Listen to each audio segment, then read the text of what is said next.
O que é que significa nascer da água e do Espírito? Qual é o sentido disso? Existem pelo menos 6 interpretações principais acerca disso, 6 formas de interpretar o que significa nascer da água e do Espírito, e eu quero apresentá-las para vocês. Eu vou apresentar primeiro as 5 que eu não concordo, explicar porque é que eu não concordo, e apresentar a 6ª, vai ser a última, a que eu considero mais provável. Numa posição, nascer da água e do Espírito apontaria para os 2 nascimentos que o indivíduo passa. Nascer da água seria então o nascimento natural. A água aqui seria uma referência ao líquido amniótico, no qual a criança está envolta e que flui quando a bolsa rompe. Outra opção, ainda dentro desse nascimento natural, seria a ideia de que a água fizesse referência ao sêmen. No entanto, essa é uma hipótese problemática. Não há fontes antigas que relacionem o nascimento natural com o nascer da água, ou mesmo como referência ao sêmen. Esse tipo de referência seria muito tardia. Assim, é improvável que Jesus estivesse usando essa analogia no seu registro de João. E ainda que as fontes importantes para o evangelho possam relacionar água à fecundidade e à procriação de uma forma ampla, nenhuma tem uma conotação tão clara com sêmen ou com líquido amniótico, de forma a tornar essa conexão óbvia. Então, aquela pregação famosa do Caba, falando que Jesus estava oferecendo o sêmen ao oferecer água da vida, é um problema interpretativo muito sério. A mulher podia interpretar que Jesus estava oferecendo sêmen ao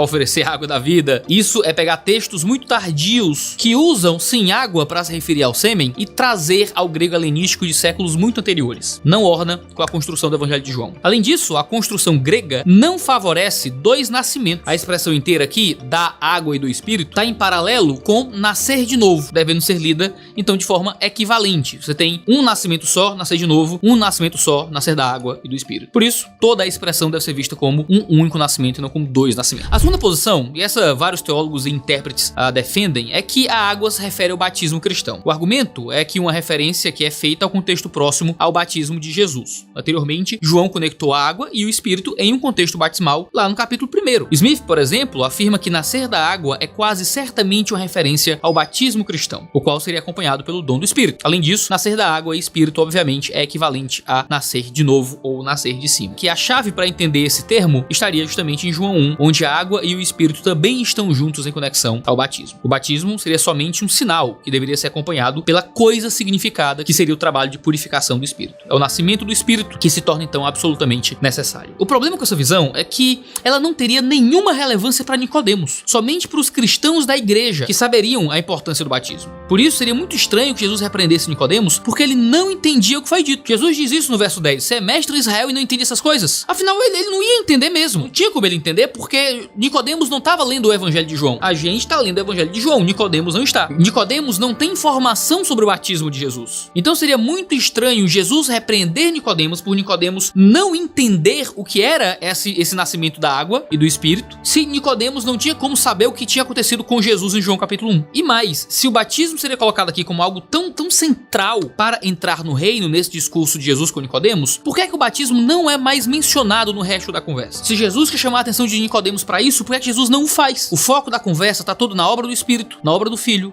na obra do próprio Deus, na importância da fé. Não tem nada sobre batismo mais aqui. O Espírito é imprevisível como o vento e, portanto, soaria estranho que ele estivesse amarrado ao batismo dessa forma aqui nessa narrativa. Alguns tentam argumentar que a mesma expressão é usada em João 1, da água e do Espírito, mas essa é uma interpretação problemática. O D.A. Carson percebe que lá em João 1, da água e do Espírito estão em oposição, enquanto aqui em João 3 eles estão em coordenação como uma coisa só. Por isso, não é possível fazer uma comparação de equivalência entre esses dois usos. É por isso que eu não sigo essa interpretação. Mas alguns excelentes teólogos têm seguido. É uma interpretação muito mais possível, muito mais provável do que a primeira. Agora, uma terceira interpretação, que é uma variação dessa, é que a água se refere ao batismo de João Batista. E nesse caso, Jesus estaria dizendo que o batismo de arrependimento não era suficiente, mas deveria haver um nascimento do Espírito Santo também. Ou seja, se Nicodemos se recusasse a ser batizado por João Batista, Jesus estaria repreendendo, dizendo que ele teria que passar pelo batismo do arrependimento e então receber o Espírito Santo. O argumento pressupõe que João era tão influente que a simples menção à água seria suficiente para Nicodemos entendesse que era dele que Jesus estava falando. Mas Nicodemos respondeu a Jesus com ignorância e não com desgosto. Ou seja, se fosse humilhante para Nicodemos ser batizado por João, ele deveria ter respondido a Jesus com algum tipo de repreensão ou algum tipo de dúvida, com raiva, mas não, ele faz com ignorância. Ele não entende o que está acontecendo aqui. E Jesus não o aponta para João Batista, aponta para a ignorância dele acerca do Antigo Testamento. Além disso, se o batismo de João fosse tão importante assim para entrar no reino dos céus, por que ele não era mais praticado e foi substituído pelo batismo do próprio Cristo? Não parece uma boa interpretação. Em quarto lugar, alguns intérpretes alegam que aqui se refere ao ritual de purificação dos essênios. Os essênios eram um grupo monástico de judeus da época de Jesus. O argumento seria que é realmente necessário o nascimento do Espírito, mas não a purificação nas águas. Porém aqui, água e Espírito não estão em contraste. Essas interpretações que contrastam água e Espírito falham em explicar a coordenação entre essas duas palavras aqui nesse argumento de Jesus. Então, isso é um argumento que também não casa muito bem. Em quinto lugar, alguns sugerem que a água se refere à Torá, ou talvez a toda a tradição judaica, toda a escritura. Ainda que a água de fato seja algumas vezes um símbolo para a Torá na literatura rabínica, nascer da água nunca aparece. O quarto evangelho dá destaque ao poder de Jesus de dar vida, e por causa disso, alguns entendem que nascer da água e do Espírito é uma endíade para uma semente espiritual em contraste com o sêmen da carne. A expressão por inteiro apontaria para o poder vivificador de Deus em contraste com o nascimento natural. No entanto, as citações que suportam essa ideia são tardias e demandam que o leitor, e ainda mais Nicodemos, fizesse conexões improváveis a partir daquilo que Jesus falou. Sim, a Bíblia fala de ser lavado pela palavra, mas é estranho achar que aqui a gente nasce pelo lavar da palavra e também pela atuação do Espírito Santo. Parece uma correlação que não é muito apropriada para aquilo que está escrito. Aí você me diz, Iago, você acha todas essas posições erradas? A segunda posição para mim, de todas essas 5, é a mais possível, dentre as posições que eu não aceito. A segunda posição é seguida pela maioria dos teólogos. A primeira, a terceira, a quarta e a quinta tem poucos propositores hoje em dia. Dentre as interpretações mais populares, a segunda certamente uma das mais aceitas. Mas hoje, uma das posições mais fortes, talvez a mais forte hoje na academia, e que eu julgo a interpretação mais plausível, é que nascido da água e do Espírito se refere